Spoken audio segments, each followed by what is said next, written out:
விஜய் உயிர் என்ன வரனா. அனல் குஞ்சு என்ன அவ்வளவு சோகமா இருக்க? இந்த கூட்டத்துல திமுக காரணங்க 41 பேரை நசுக்கியா கொண்டிருக்கானுங்க பாய். அப்படியே கத்திய வச்சு கீறி கொண்டிருக்கானுங்க. எங்க தளபதி மேல செருப்பை எப்ப தூக்கி அடிச்சானோ அப்பவே திமுகவோட மொத்த பிளானையும் நாங்க கண்டுபிடிச்சிட்டோம். ஏடா இது மாதிரி செய்திலாம் உங்களுக்கு எங்க இருந்தா வருது? இந்த மாதிரி செய்திலாம் எங்களுக்கு இன்ஸ்டாகிராம்ல இருந்தா வரும். மொத்த பைத்தியமா அங்கதான் குடியிருக்குது.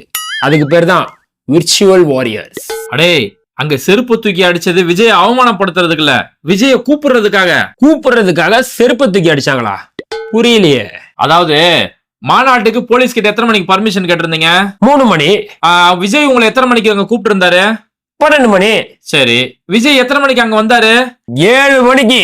லேட்டா வந்தாலும் மாசா என்ட்ரி கொடுத்தாரு. இந்த இடத்துலதான் ஒரு விஷயத்தை நீங்க நல்லா நோட் பண்ணணும். மதியம் 3 மணிக்கு பர்மிஷன் கேக்குறீங்க, காலையில 12 மணிக்கு உங்களை வர சொல்றாங்க. அப்ப இந்த 2 நேரத்திலயுமே அந்த இடத்துல நிகழ்ச்சி நடந்தா அங்க எந்த ஒரு போக்கஸ் லைட்டுமே தேவையில்லை, ஏன்னா சூரிய வெளிச்சமே போதும். ஆனா அந்த இடத்துல நிகழ்ச்சி நடக்கும்போது நல்லா பாரு, நூத்துக்கணக்கான போக்கஸ் லைட் அந்த இடத்துல இருந்திருக்குது. அப்ப இவங்க திட்டமிட்டு நான் நைட்டு தான் வருவேன் அப்படின்றது இவங்க திட்டமிட்டதாலதான் அங்க போக்கஸ் லைட் முன்னாடியே ஏற்பாடு செஞ்சு அந்த போக்கஸ் லைட்டுக்காக ஜெனரேட்டரை ஏற்பாடு பண்ணிட்டாங்க. ஆனா 7 மணிக்கு திட்டமிடப்பட்ட நிகழ்ச்சிக்கு மக்கள் எல்லாரையும் 12 மணிக்கு இவங்க முன்னாடியே வர வச்சு, அப்ப 12 மணிக்கே வந்தாதான் கூட்டம் மொத்தமா சேரும், அப்பதான் நம்மளோட பில்டப் காட்ட முடியும்னு சொல்லி திட்டமிட்டே தான் அங்க விஜய் லேட்டா வந்தாரு. சரி, இப்படி திட்டமிட்டு லேட்டா வரீங்களே, காலையில 11-12 மணில இருந்து 7 மணி நேரம் 8 மணி நேரம் அந்த ரசிகர்கள் காத்து நிக்கிறானே, அவனுக்கு குடிக்க ஒரு வாய் தண்ணி கொடுக்க வேணாம்? காலையில இருந்து அந்த வெயில்ல நின்று வேர்த்து போய் இங்க இருந்தா அவனால போக முடியாது. தண்ணி குடிக்கலான்னு போனாலும் இந்த இடம் எனக்கு திரும்ப கிடைக்காம போயிருமா அப்படிங்கிறதுக்காக அதுல தண்ணி கூட நிக்காம வெயில்ல நின்று அவனுக்கு நீரிழிவு ஏற்பட்டுருச்சு. அப்ப நீரிழிவு ஏற்பட்டோன்னே இங்க கூட்ட நெரிசல், விஜயை பார்க்கணும் பின்னாடி உள்ளவங்க எல்லாம் மொத்தமா வந்து சேர்ந்ததுக்கு பிறகு எல்லாரும் போட்டு நெசுக்குனதால அவங்களுக்கு ஆக்சிஜன் இல்லாம தண்ணி குடிக்க தண்ணி இல்லாம மூச்சு திணறாங்க.